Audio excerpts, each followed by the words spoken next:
Merhaba arkadaşlar, kanalıma hoş geldiniz. Bugün sizlerle bu daha önce paylaşmış olduğum runner ve yastığın suplasını yapıyoruz.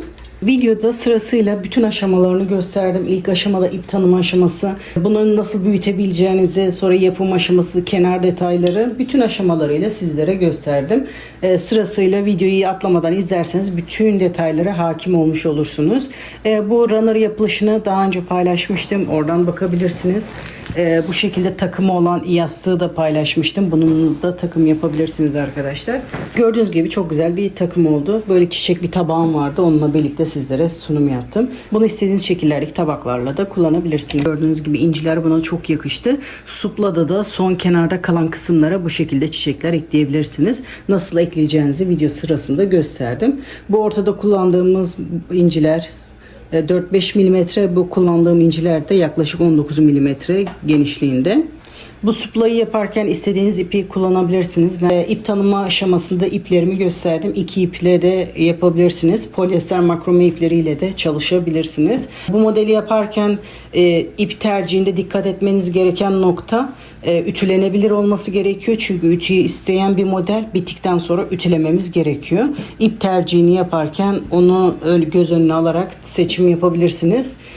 İstediğiniz herhangi bir iple deneyebilirsiniz arkadaşlar. Bunu büyüterek kare örtü yapabilirsiniz. Benim şu anda video yetişmediği için sizlere paylaşamadım. Ama yapım aşamasında bunları nasıl büyütebileceğinizi gösterdim. Suplamın eni 34 santim. Bu ölçülerdeki bir suplaya yaklaşık 70 metre kadar ip gitti. Yapılışı çok karışık görünse de aslında çok kolay. 1 saat bile sürmeden bir supla rahatlıkla bitiyor. Şimdi sizleri daha fazla bekletmeden yapım aşamasına geçebiliriz. Ben yurt dışında yaşıyorum. Yabancı marka ip kullanıyorum. Aynı özelliklerde ipi bulabilmek için bu arkadaki metrajlarına ve özelliklerine bakmamız gerekiyor. İp alırken ipin kalınlığı 2 mm ama %46 koton, %40 polyester, %14 rayon. Bu yüzdelikler iplerde değişebilir. Önemli olan karışım olması. %100 koton olmaması gerekiyor bunu yaparken. Bu tarzda bir makrome ipi alırken %100 koton ya da %100 polyester ip almamaya dikkat ediyoruz. Çünkü bu yumuşaklıkta olması için bu karışımların olması gerekiyor. Bir de metrajlarına da bakarsanız aynı kalınlığı rahatlıkla bulabilirsiniz. 250 gramda 250 metre ip var. Tığ önerisi 2 ile 4 mm arasında. Ben elime 4 mm yatkın olduğu için 4 mm tığ kullanıyorum. İp alırken bu arkayı muhakkak okuyalım. Bu gramaj ve yüzdeliklere bakarsanız aynı özelliklerde ipi rahatlıkla bulabilirsiniz. Bazı modellerde bu şekilde karışım olan makrome, bazı modellerde de koton ip kullanıyorum. Bunda koton ip de kullanabilirsiniz. Ben koton deyince bunu makrome ipiyle karıştırılıyor arkadaşlar. Makrome ipi olan karışım olacak ama koton ip dediğim zaman normal %100 koton ip. Makrome ip değil, büklümlü bir ip bu. Bu ip de Türkiye'nin ipi. Bu da %100 koton ip.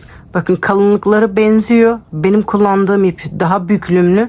Bunun büklümleri yok. Böyle tel tel duruyor. Ama bu da aynı görevi görüyor. Bu ipi de kullanabilirsiniz. Bu karışımı olan makrome ipi. Bakın özelliği aynı.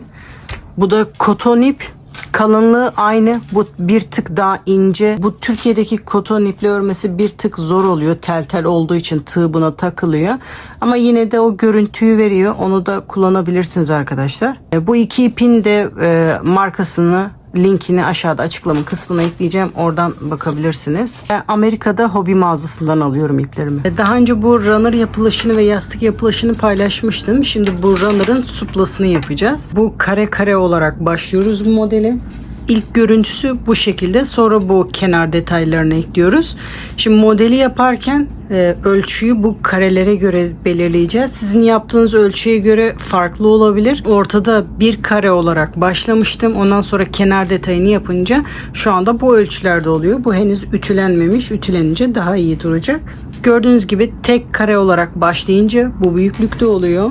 Bu da 3 kare olarak başladım. Bakın 1, 2 ve 3, ondan sonra kenar detayı ekliyoruz. Bunlar şu anda ütülenmediği için kendini iyi göstermiyor. Ölçülere göre nasıl olacağını göstermek için böyle bir küçük daha yaptım. Bu supla için yeterli değil. Şimdi benim supla için yeterli olan ölçü bu. Gördüğünüz gibi bakın 4 kare olarak başladım. Buna daha kenar detayı da eklenecek. Bu tarafa, bu tarafı yukarı. kenar detayı ekledikten sonra benim için ideal ölçüye geliyor. Siz bunu suplayı büyütmek istiyorsanız, bakın ben burada 4 kare ile başladım.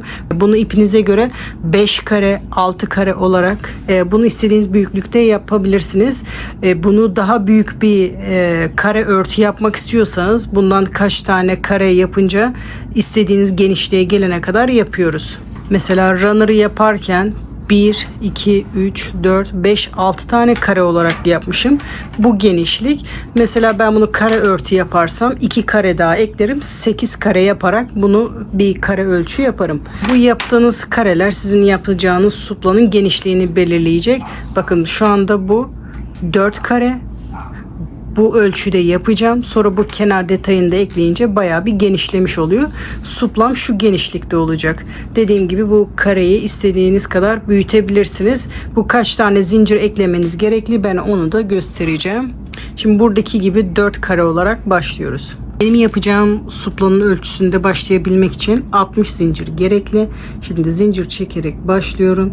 Toplamda 60 zincir gerekli. 60 zincir çekiyoruz.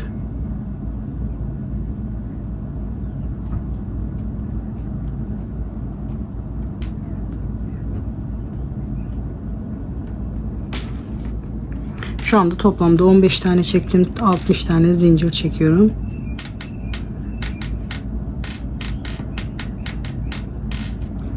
Bu zincirimizi de hazırlarken arkadaşlar sizlerden ufak bir ricam var. Videolarımızın daha çok kişilere erişebilmesi için bu videolarıma bir beğen ve yorum yaparak destek olursanız sevinirim arkadaşlar. Çünkü bu videoları hazırlamak hiç kolay değil. Hem maddi hem manevi olarak emek harcıyoruz arkadaşlar. Sadece izleyip geçerseniz ben daha çok kişilere erişmez bu video. Daha çok kişilere erişmesi için videoyu şu anda bir durdurarak beğen ve yorum yaparak destek olursanız sevinirim. Bir diğer ricam da, eğer bu video sizin için faydalı olduysa bunu yorumlar kısmında belirtirseniz sizden sonra gelecek kişilerin de izlemesine vesile olabilirsiniz. Çünkü bazı takipçiler gelip yorumları okuduktan sonra izlemeyi tercih ediyor. Siz de orada fikirlerinizi aktarırsanız sizden sonra kişilerin izlemesine de vesile olabilirsiniz. Şimdi toplamda 60 zincir çektim ama ben ne olur ne olmaz yanlış saymış olabilirim. Bir sıkıntı olmasın diye 3 tane zincir ekstra çekeceğim. Bunu fazlalığını sıra sonunda sökebiliriz. Ama taban kısmı için 60 zincir gerekliydi. Bu modeli daha fazla büyütmek istiyorsanız ben 4 tane kare ile başladım.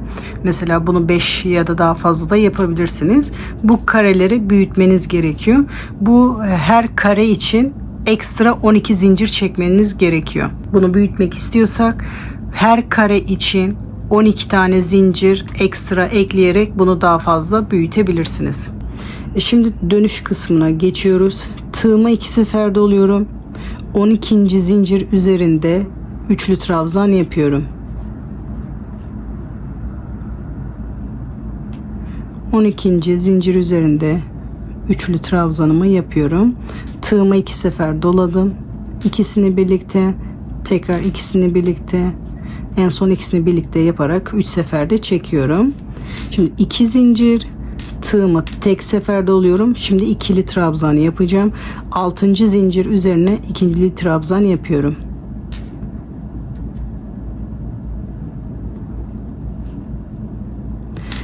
İki zincir, tığıma 2 sefer doluyorum. Şu anda biz şu kısmı tekrar bu tarafta yapacağız. 6. zincir üzerine üçlü trabzan yapıyorum.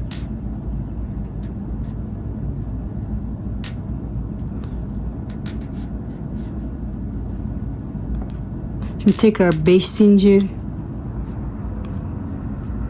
tığıma 2 sefer doluyorum. Tekrar aynı noktaya batıyorum. Şimdi biz burada ilk karenin ilk sırasını yapmış olduk. Şu anda bu bir kare. Şimdi sıra sıra bütün karelerimizi ekleyeceğiz. Şimdi ikinci kareye başlıyorum. Bu son yaptığımız trabzan 2 kare ortasındaki çizgi oluyor. Şimdi tekrar yeni kareye de bununla başlamış oluyoruz. 5 zincir, tığımı 2 sefer doluyorum. Tekrar aynı noktaya batarak yeni kare yapılışına da başlıyorum. 2 zincir, Şimdi bu ortada yaptığımız işlemi yapıyoruz. Tığıma tek sefer doluyorum. 6. zincir üzerine ikili trabzan yapıyorum. 2 zincir. Şimdi buradaki kısmı yapıyoruz. Tığıma 2 sefer doluyorum. 6. zincir üzerinde üçlü trabzanımı yapıyorum. Tekrar 5 zincir. Tığıma 2 sefer doluyorum. Tekrar aynı noktaya batarak üçlü trabzanımı yapıyorum. Şimdi ikinci kareyi de bu şekilde bitirmiş oldum. Bu ortada yaptığımız trabzan iki kare arasındaki ortak nokta oluyor. Şimdi ikinci kareyi de yaptık. Tekrar üçüncü kareye başlıyoruz. Şu anda yaptığımız kısım bu. Burası bir kare, iki kare. Şimdi yeni kareye başlıyoruz. Aynı buradaki işlemi yapıyoruz şu anda. 5 zincir. Tığıma 2 sefer doluyorum. Tekrar aynı noktaya batarak üçlü trabzanımı yapıyorum.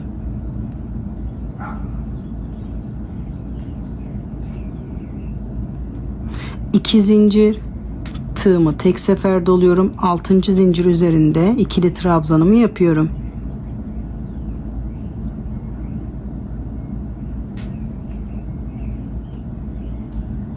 İki zincir. Tığıma 2 sefer doluyorum. 6. zincir üzerinde üçlü trabzanımı yapıyorum. Tekrar 5 zincir.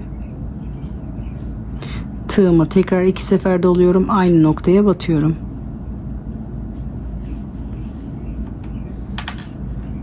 Gördüğünüz gibi 3. kareyi de tamamladım. Şimdi son kareyi yapıyoruz.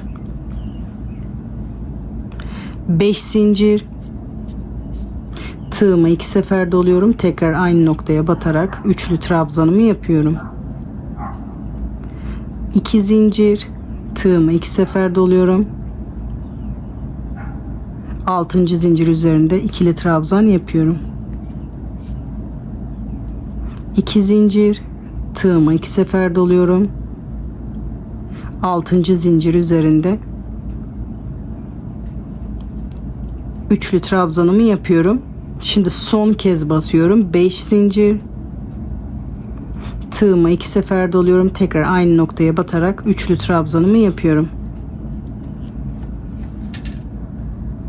4. kareyi de bitirdik. Bu şekilde yarım olarak bırakıyoruz. Başlangıçta gösterdiğim gibi ekstra zincir çekmiştim. Bakın o zincirleri şimdi söküyorum. Her zaman ekstra zincir çekmekte fayda var.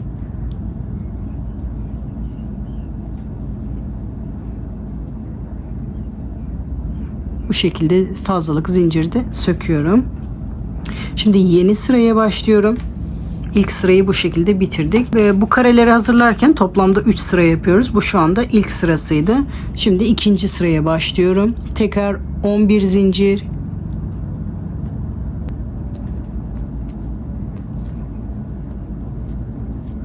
Diğer yöne doğru dönüyorum. Tığıma tek sefer doluyorum. Şimdi bu diğer sırada bakın 2 tane üçlü trabzanın arasında 5 zincir çektim. Burada da aynı şekilde 2 yerde var.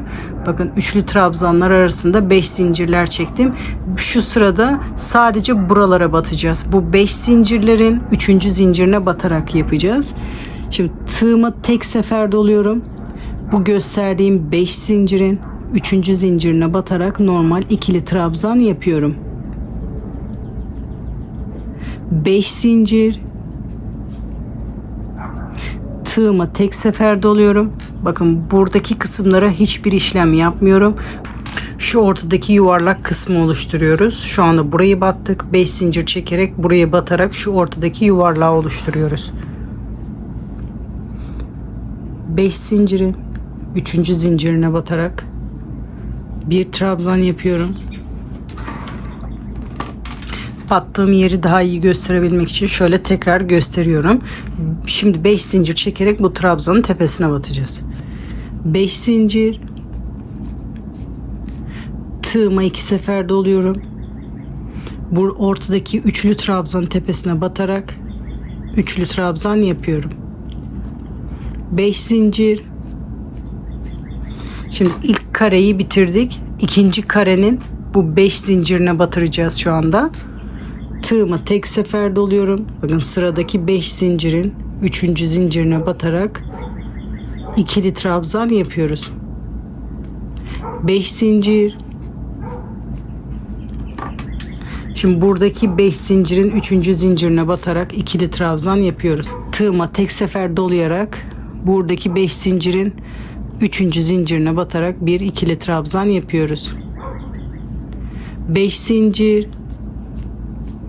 Tığıma 2 sefer doluyorum. Bakın ortadaki üçlü trabzanın tepesine batarak üçlü trabzan yapıyorum. Bu şekilde ikinci kareyi de bitiriyoruz. Şimdi sırasıyla diğer kareleri de yapıyoruz. 5 zincir. Tığıma tek sefer doluyorum. Bak sıradaki 5 zincirin 3. zincirine batarak bir ikili trabzan yapıyorum. 5 zincir. Tığımı tek sefer doluyorum. Buradaki 5 zincirin 3. zincirine batarak ikili trabzan yapıyorum. 5 zincir. Tığımı 2 sefer doluyorum. Buradaki trabzanın tepesine batarak üçlü trabzan yapıyorum. Şimdi sonuncu kareye başlıyoruz. 5 zincir. Tığımı tek sefer doluyorum. Buradaki 5 zincirin 3. zincirine batarak bir ikili trabzan yapıyorum. 5 zincir. Tığımı tek sefer doluyorum. Şimdi burada sayarken, burada trabzan yerine de zincir çekmiştik. Sayarken buradaki trabzanın yanından beri başlıyorum. 1, 2, 3. zincire batarak bir ikili trabzan yapıyoruz. 5 zincir. Tığıma 2 sefer doluyorum. Tekrar bu battığımız zincirden sonra sayıyoruz. Bu battığımız zincirden sonra 3. zincire batarak üçlü trabzan yapıyoruz. Bu şekilde bu sırayı tamamlıyoruz. Şimdi yeni sıraya başlıyoruz. Bu kareleri yaparken tekrar edeceğimiz ikinci sırada bu şekilde. Şimdi tekrar edeceğimiz 3. sıraya başlıyoruz. Bir zincir çekerek diğer sıraya başlıyorum. Bu trabzanın tepesinde bir sık iğne yapıyorum. Bu en son yaptığımız trabzan tepesinde bir sık iğne, 5 zincir. Tığımı tek sefer doluyorum. Şimdi bu sırada da batarken trabzanları bu zincirin üzerine, sık iğneleri de buradaki üçlü trabzanların tepesine batacağız. Sadece 2 yerde batıyoruz. Zincirlerin orada ve şu ortadaki üçlü trabzanın tepesine batıyoruz. Şimdi trabzana bakın tek sefer tığıma doladım. Bu aradaki 5 zincirin 3. zincirine batarak bir trabzan. Tekrar yerde gösteriyorum. Bakın buradaki 5 zincire batarak trabzanını yaptım. Şimdi tekrar 5 zincir çekerek bu trabzan tepesinde sık iğne yapacağız. 5 zincir. Buradaki trabzanın, üçlü trabzan tepesinde, bakın üçlü trabzan tepesinde bir sık iğne yapıyorum. Bu diğer sırada yaptığımız trabzanların tepesine batmıyoruz. Sadece şu 5 zincir yaptığımız yerde ve şu ortadaki üçlü trabzan battığımız yere batıyoruz. Şimdi burada da aynı şekilde ikinci kareye başlıyoruz. 5 zincir. Tığımı tek sefer doluyorum. Bu ortadaki zincirin 3. zincirine batarak bir ikili trabzan, 5 zincir. Buradaki üçlü trabzanın tepesine batarak bir sık iğne yapıyoruz. İkinci kareyi de bu şekilde bitiriyoruz. Şimdi sırasıyla diğer kareleri de aynı şekilde yapıyoruz. En kolay sıra bu. 5 zincir. Tığıma tek sefer doluyorum. Bu aradaki 5 zincirin 3. zincirine batarak bir ikili trabzan, 5 zincir. Bu üçlü trabzanın tepesine batarak bir sık iğne. 3. kareyi de bu şekilde tamamlıyoruz. Son kareye geçiyoruz. 5 zincir. Tığımı tek sefer doluyorum. Bu aradaki 5 zincirin 3. zincirine batarak bir ikili trabzan, 5 zincir. Şimdi burada sık iğne yapmaya başlıyoruz. Bu trabzandan sonra sayıyoruz 6. zincire. Buradan da 6 zincir, buradan da 6. zincir. 6. zincirin üzerinde bir sık iğne yaparak sırayı burada tamamlıyoruz. Şimdi ilk kareli sırayı bu şekilde bitirmiş olduk. Şimdi ilk sırada 4 tane yan yana kareler var. Bu örtünün tam kare olması için burada kaç tane yaptıysak boyuna da o kadar kare olması gerekiyor. Şu anda 3 tane daha kareli sıralar yapmam gerekiyor. Şimdi bu son sırayı yaparken hem bu yeni kareyi bitirmiş olduk hem de yeni kareli sıranın da başlangıcı olmuş oldu. Yani şuradaki sıra olmuş oldu bu. Şimdi bu ilk yaptığımız sırayı burada tekrarlayarak başlıyoruz. Bir sefer daha bu kareli sıraları göstermek istiyorum. Bunların başlangıcını da göstereceğim. Sıra sonuna kadar o şekilde yapacağız. Şimdi buradaki gibi yeni sıraya başlarken 11 zincir çekerek yeni sıraya başlıyorum.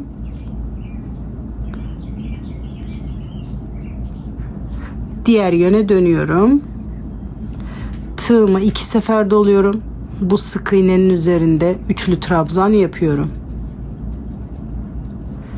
Şimdi biz burada tekrar edeceğimiz ilk sırayı yapıyoruz. 2 zincir, tığımı tek sefer doluyorum. Bakın burada zincirlere battığımız işlemi burada yapıyoruz. Şimdi bu trabzanın tepesinde ikili trabzan yapıyorum. 2 zincir, tığıma 2 sefer doluyorum. Buradaki sık iğnenin tepesinde üçlü trabzanımı yapıyorum. 5 zincir, tığıma 2 sefer doluyorum. Tekrar aynı sık iğnenin üzerine batarak üçlü trabzanımı yapıyorum. Şu anda biz buradaki ilk sırayı tek kare olarak bitirdik. Şimdi ikinci kareye başlıyoruz. Bir karede daha göstermek istiyorum. Ondan sonra kendimiz sıra sonuna kadar yapabiliriz. 5 zincir, tığıma 2 sefer doluyorum. Aynı sık iğnenin oraya batarak üçlü trabzan yapıyorum. 2 zincir. Şimdi bu trabzan tepesinde buradaki gibi trabzan yapıyoruz. Tığıma 1 sefer doluyorum. Trabzan tepesinde bir trabzan yapıyorum. 2 zincir, tığıma 2 sefer doluyorum. Buradaki sık iğnenin üzerinde üçlü trabzan yapıyorum. 5 zincir,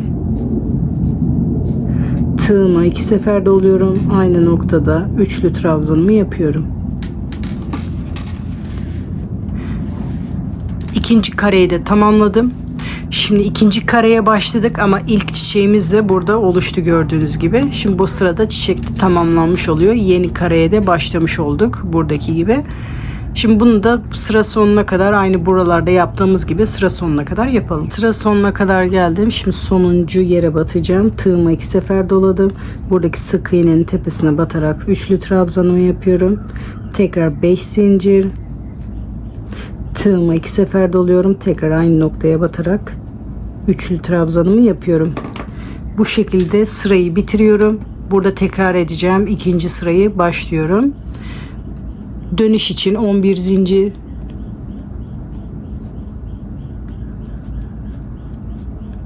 Diğer yöne dönüyoruz. Şimdi diğer sıraya döndük. Burada yaptığımız işlemi yapıyoruz. Yani şurada 5 zincir çekmiştik. Onun 3. zincirine, iki yerde 5 zincir var. Bunların da 3. zincirlerine batarak ikili trabzan yapıyoruz.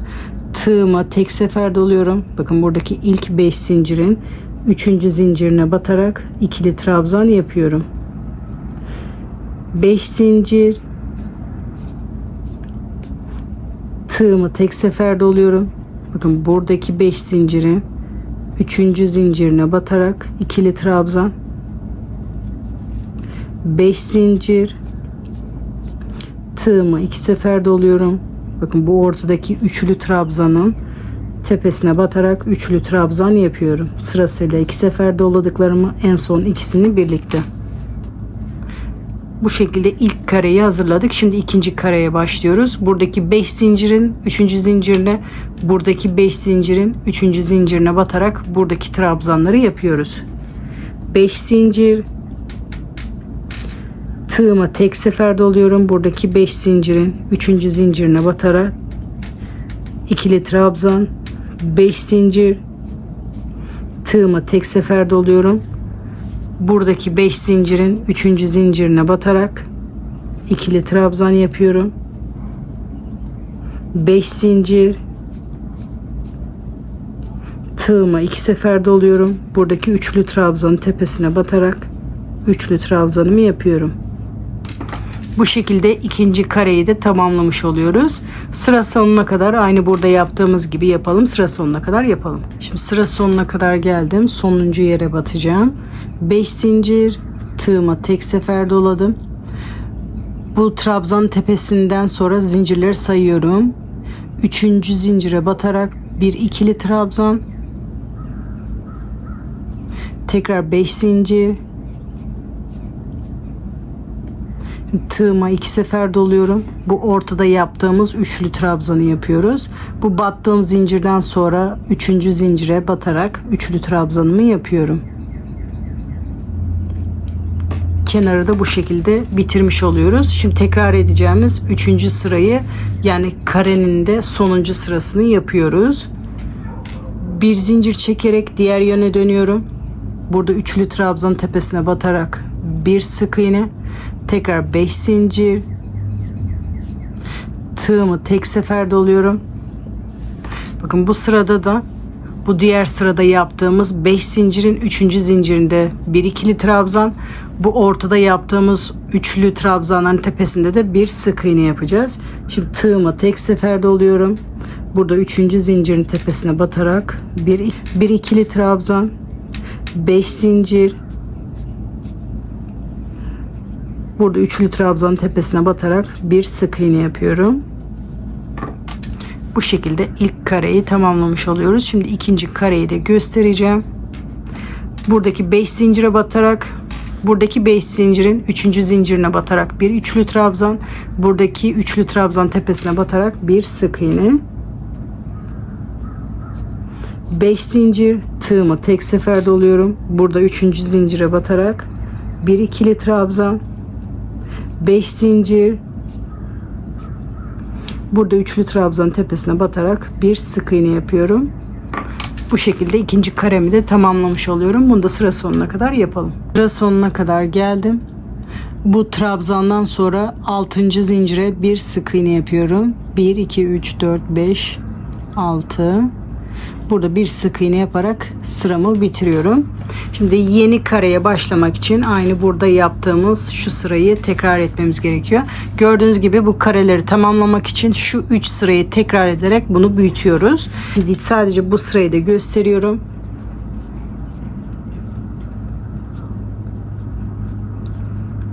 ...11 zincir... Diğer yöne dönüyorum. Tığıma 2 sefer doluyorum. Burada sık iğnenin tepesine batarak üçlü trabzanımı yapıyorum.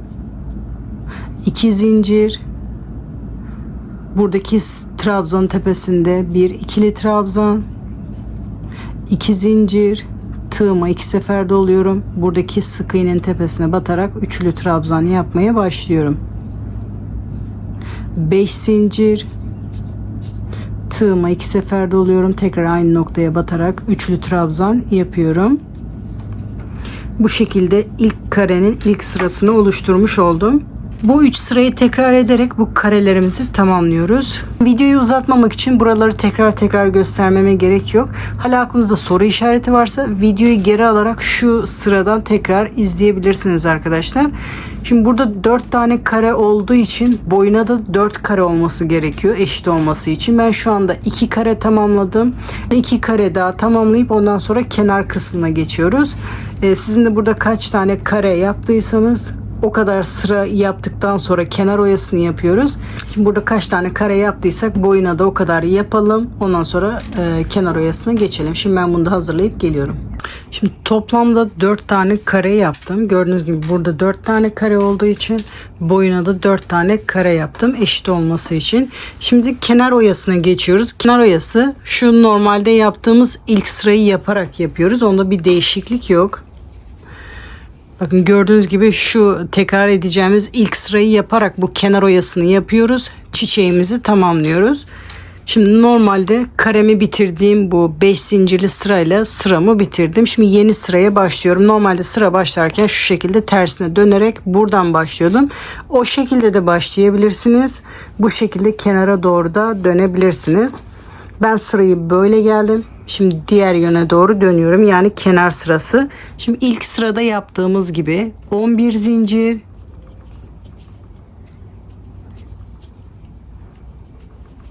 tığıma 2 sefer doluyorum. Burada battığım yere batarak üçlü trabzan yapıyorum.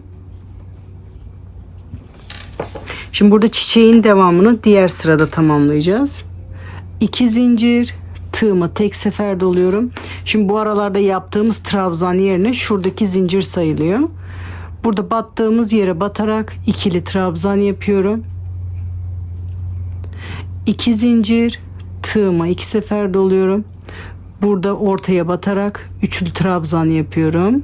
Şimdi normal ilk sırada yaptığımız işlemi yapıyoruz. Hiçbir değişiklik yok.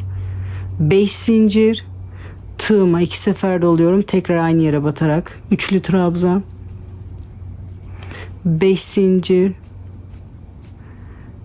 tekrar tığıma 2 sefer dolayarak aynı noktaya batıyorum. Bakın normal sırada yaptığımız işlem gibi şuraya kadar olan karenin ilk sırası oluyor. Bu sırada çiçeğimizi tamamlıyoruz. Aslında hani karede yaptığımız ilk sıra bu. Aynı sırayı yapıyoruz. Sanki yeni kareye başlıyormuş gibi görünüyor ama biz aslında burada çiçekleri tamamlıyoruz.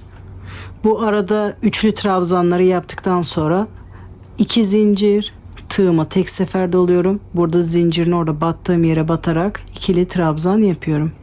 Karelerde yaptığımız ilk sırayı yapıyoruz. 2 zincir, tığıma 2 sefer doluyorum. Burada ortaya batarak üçlü trabzan, 5 zincir, tığıma 2 sefer doluyorum. Tekrar üçlü trabzan, 5 zincir, tığıma 2 sefer doluyorum. Aynı noktaya batarak ikinci çiçeğimi de tamamlıyorum.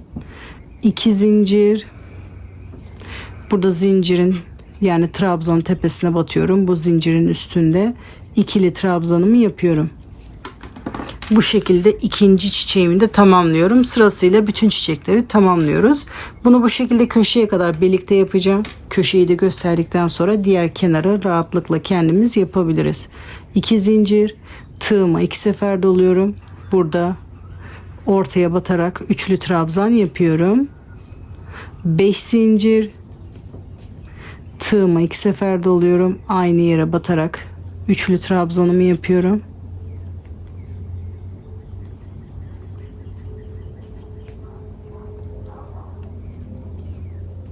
5 zincir, tığıma 2 sefer doluyorum. Tekrar aynı noktaya batarak üçlü trabzan yapıyorum. 2 zincir, bu zincirin tepesinde ikili trabzan, 2 zincir. Şimdi köşeye kadar geldik. Bu kenarın oyasını bitirmiş olduk. Çiçeklerimizi tamamladık. Şimdi bu köşede de bir çiçek var. Bu çiçeği de tamamlıyoruz. Bir kısmını bu sırada, bir kısmını diğer sırada yapıyoruz. Şimdi bu çiçekleri yaparken bakın toplamda kaç tane bu dallardan var onu hesaplıyorum. 2, 4, 6, 8 tane dal var. Şimdi bu köşede de 8'e tamamlamamız gerekiyor. Şu anda 3 dalı var. 5 tane daha yapmam gerekiyor. Yani üçlü trabzan 5 tane yapmam gerekiyor. Tığımı 2 sefer doluyorum.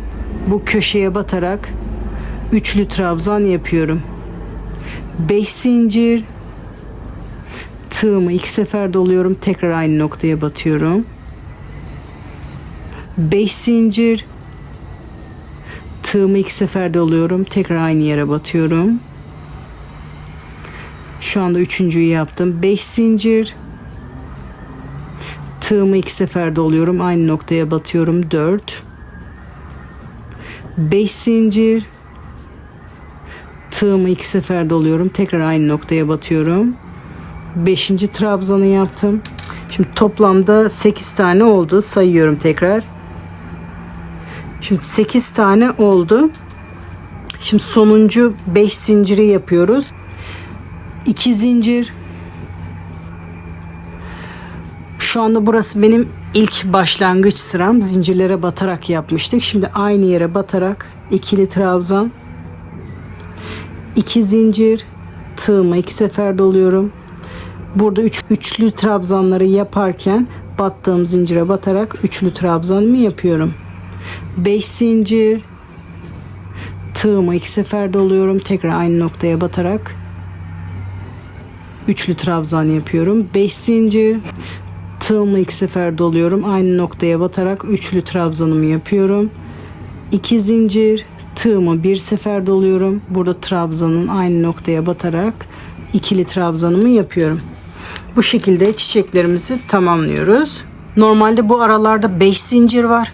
Ama burada 2 zincir yapıp bir trabzan yapınca bunun toplamı da 5 zincir oluyor. Aynı buradaki gibi çiçekleri de o şekilde tamamlıyoruz. Şimdi sırasıyla bütün kenarları bu şekilde yapıyoruz. Kenarları buradaki gibi, köşeyi de burada gösterdiğim gibi yaparak bunu bütün kenarları tamamlıyoruz. En son bu başlangıç yerine kadar yapalım. Sıra sonuna kadar geldim. Bütün kenarları ilk sırada gösterdiğim gibi, köşeyi de gösterdiğim gibi yaptım. Şimdi bu son köşeyi tamamlıyoruz. Diğer köşelerde olduğu gibi bu dalların aynı olması gerekiyor. Buralarda çiçeklerde 8 tane dal var. Şimdi buradaki dallarımı sayıyorum. Buradaki zinciri de sayarak 1, 2, 3, 4, 5 tane var. 3 tane daha dal yapmam gerekiyor. Buraya battıktan sonra 2 zincir, tığıma 2 sefer doluyorum. Burada sık iğnenin oraya batarak ilk üçlü trabzanımı yapıyorum. 5 zincir, tığıma 2 sefer doluyorum. Tekrar batıyorum. Şu anda toplam 7 tane aldı. 5 zincir, tığıma 2 sefer doluyorum. Tekrar aynı noktaya batarak trabzanları bitiriyorum. Şimdi son aradaki boşluk 5 zinciri yapıyorum. 5 zincir. Buradan 6. zincire batarak bir iz sürme yapıyorum. Bir zincir çekerek ipimi burada kesiyorum. Sonra bu ipi arkada saklıyorum. Bu supla olduğu için bu ortalara inci takmadım. Gördüğünüz gibi runner'da ortada inci vardı. Bunun üzerine tabak konulacağı için tabak düz durmayabilir ama isteğe bağlı olarak da buralara inci takabilirsiniz. İnci takmak isteyenlere de şu şekilde kısaca göstermek istiyorum. Kullandığım inci yaklaşık 5-6 milimetre çapında. İnce bir tığ yardımıyla kullandığınız ipi buradan geçirebiliyorsanız kullandığınız ipi geçirebilirsiniz ya da daha ince aynı renkte farklı bir ip de kullanabilirsiniz. Bu şekilde ipimi kesiyorum. Sonra bunları çiçeklerin ortasına dikiyoruz. Bu kenardaki ya da buradaki. Ben şu anda kenardakini de göstereceğim. Düzü hangi taraf kullanacaksanız o tarafı. Şu kenar kısmına bakıyorum. Şu anda bu son yaptığım sıra ters görünüyor. Düzüne çevirerek ortadan mesela şu trabzanın dibinden beri ipin tekini aşağı doğru çekiyorum. Şimdi tam karşısındaki trabzanın da oradan batarak diğer ipi alıyorum. Bu şekilde çiçeklerin ortasında birleştirmiş oluyoruz. Sonra arkada 2 düğüm atıyorum. Sonra bu ipleri arkada saklıyoruz. Bu trabzanların içinde ya da zincirlerin içinde saklayabilirsiniz. Ya da şu orta kısmın bu battığımız yerlerinde arkasından beri ipimizi saklayabiliriz. Bu saklama işi sizin isteğinize bağlı. Nerede yapmak isterseniz o şekilde yapabilirsiniz. Bu şekilde. Sonra iplerimizi kesiyoruz. Bu şekilde çiçeklerin oraya bu incilerimizi takabilirsiniz. Şimdi bu orta kısmına tabak geleceği için tabak düz durmayabilir. O yüzden bu orta kısımlara inci takmıyorum. Şu etrafına bir sıra takabilirsiniz. Bu şekilde de kullanabilirsiniz. İnci takmak isteyenler ilk önce bunu ütülesin, ondan sonra incileri taksın. Şimdi ben bunları ütülüyorum. Size bitmiş halini gösteriyorum. Suplalarımı ütüledim. Masanın üzerine serdim. İpim ütüye elverişli olduğu için ben bunları hafif tersten ütüledim. Bu şekilde sizlere hazırladım. Ben inci detayı eklemedim. İsteğe bağlı olarak video başında söylediğim gibi şu incileri tabağın kenarında kalacak olan kısımlara inci ekleyebilirsiniz. Benim daha düz yuvarlak tabaklarım var. Onlar kenarlara kadar geliyor. Onlara değmemesi için ben şu anda inci eklemedim. Gördüğünüz gibi bir iki sıra kenarda boşta kalıyor. Buraya bir sıra inci de ekleyebilirim. Sizlerin desteğiniz benim için çok kıymetli. Bu videolara destek olabilmek için beğen yapmak, yorum yapmak ve bu videoları Pinterest'te paylaşmak benim için çok değerli. Bu paylaşımları yaparsanız videolarımız daha çok kişilere erişir arkadaşlar. Özellikle Pinterest hesabı olanlar bunları Pinterest hesabında paylaşırsa çok sevinirim arkadaşlar. Şimdiden yapan arkadaşlara teşekkür ederim. Umarım bu video sizin için faydalı olmuştur. Yapacak arkadaşlara kolay gelsin diyorum. Sıradaki videolardan haberdar olmak için takipte kalın arkadaşlar. Sıradaki videolarda görüşmek üzere.